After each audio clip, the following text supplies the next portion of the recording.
America के राष्ट्रपति Donald Trump ने एक बार फिर अपनी अमेरिका फर्स्ट नीति की धमक के साथ वैश्विक व्यापार मंच पर वापसी की है। उन्होंने घोषणा की है कि 1 अक्टूबर 2025 से अमेरिका में आयात होने वाले कई विदेशी उत्पादों पर भारी भरकम टैरिफ यानी सीमा शुल्क लगाया जाएगा। ये कदम अमेरिका में बढ़ती आयात निर्भरता को खत्म करने और मेड इन यूएसए को बढ़ावा देने के लिए उठाया गया है। ट्रंप प्रशासन का उद्देश्य साफ है, विदेशी निर्माताओं पर निर्भरता कम करके अमेरिकी कंपनियों और श्रमिकों के लिए न्यायपूर्ण प्रतिस्पर्धा का माहौल बनाना। हम आपको बता देते हैं कि किन चीज़ों पर कितना शुल्क लगेगा। नई टैरिफ नीति में उन उत्पादकों को निशाना बनाया गया है कि जिन पर अमेरिका की निर्भरता सबसे अधिक है। कंपनियों को तभी टैरिफ से राहत मिलेगी जब वे मैन्युफैक्चरिंग प्लांट स्थापित करने की प्रक्रिया शुरू कर दें। विशेषज्ञों का मानना है कि इस नीति का सबसे सीधा असर अमेरिकी उपभोक्ताओं पर पड़ेगा। टैरिफ लगने से उत्पादकों की कीमत बढ़ जाएगी और ये बोझ अंततः खरीदारों पर ही आएगा।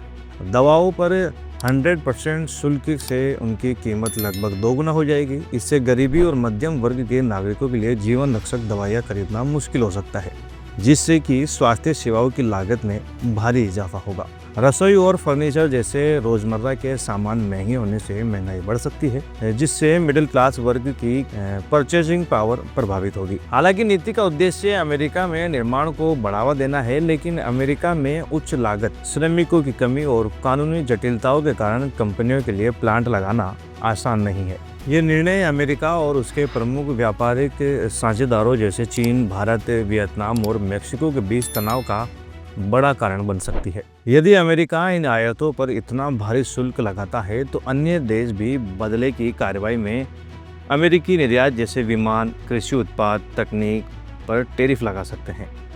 इस व्यापार युद्ध ट्रेड वॉर से की स्थिति बन सकती है, जो वैश्विक अर्थव्यवस्था के लिए काफ़ी हानिकारक हो सकती है।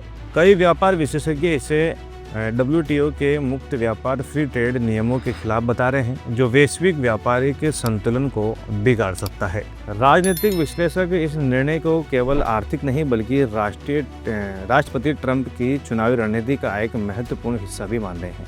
ये नीति अमेरिकी मतदाताओं को स्पष्ट संकेत देती है कि उनकी प्राथमिकता अमेरिकी नौकरियां, उद्योग और घरेलू उत्पादन है। ये कदम अमेरिका फर्स्ट की छवि को मजबूत करता है, लेकिन इसकी सफलता इस बात पर निर्भर करेगी कि क्या कंपनियां वास्तव में अमेरिका में उत्पादन शुरू करती है या सिर्फ उपभोक्ता महंगाई का सामना करते हैं।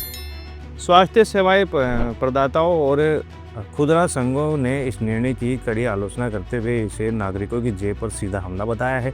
आने वाले समय में ये नीति अमेरिकी अर्थव्यवस्था और वैश्विक संबंधों पर कैसा असर डालेगी, ये देखना महत्वपूर्ण होगा।